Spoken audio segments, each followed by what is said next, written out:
Bienvenue à CF en bref. Vendredi dernier, la bataille de la 112 reprenait au Colisée alors que les forts étaient les visiteurs. En première période, les visiteurs s'inscrivent au pointage en premier lorsque Samuel Monette soutire le disque au Collège français. Il marque son 4e de la saison, c'est 1-0 Chambly. Le CF ouvre la machine en deuxième période.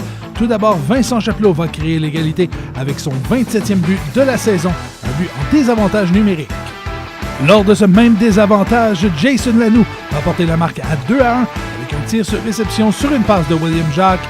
C'est 2-1 Collège français. La rivalité Chambly-Longueuil semble être bien installée. Anthony Imbeau et Jason Lanoux en ont long à se dire près du banc du Collège français. Longueuil va doubler son avance lorsque Félix Paré-Poitras enfilera son 10e but de la saison sur une passe de Mickey Dunberry et Guillaume Pitre. C'est 3-1 Longueuil. Quelques minutes plus tard, Ludovic Karch décoche un tir de la pointe. William Jacques s'empare du retour et marque son 13e but, un but en avantage numérique pour faire 4-1.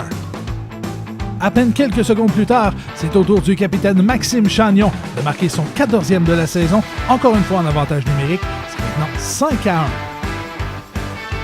5-1. En troisième période, Guillaume Pitre viendra marquer son 3e but de la saison sur une passe de Dunberry et de Louis-Philippe Di. Le Collège français l'emporte par la marque de 6-1.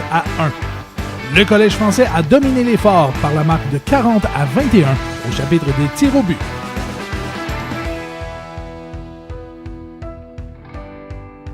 Deux jours plus tard, c'est au tour des Inuks de Granby d'être les visiteurs au Colisée.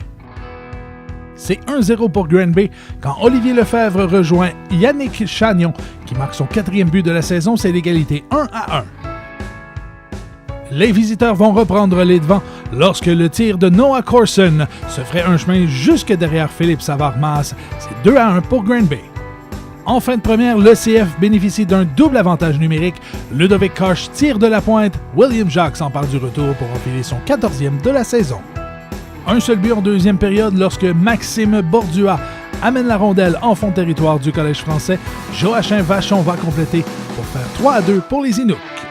Le CF crée l'égalité pour la 3e fois du match lorsque Yannick Chagnon inscrira son doublé, faisant dévier un tir de Daniel Brassard. C'est 3-3. À mi-chemin en 3e, le CF est à court d'un homme. Jacob Dupont s'amène et décoche un tir précis dans la lucarne. C'est 4-3 pour les Inuks. Tard en 3e, Patrice Demuy va ajouter un but en filet désert.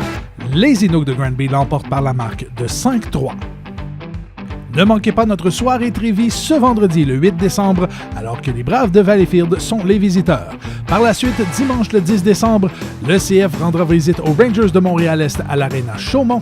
Et le 13 décembre, il affrontera les Panthères de Saint-Jérôme. Ce match sera diffusé sur Facebook Live. Mesdames, Messieurs, ne manquez pas notre soirée des toutous, vendredi le 15 décembre lors du match face aux Titans de Princeville. Au premier but du CF, lancez vos toutous sur la patinoire. Ramassé par les Chevaliers de Colomb de Longueuil et remis aux familles dans le besoin. Pour nous joindre, collegefrançais.lhjq.ca, facebook.com/Collège français LHJ3AQ et sur Twitter @CF Longueuil 3A. CF en bref, François Riopel qui vous dit à la semaine prochaine.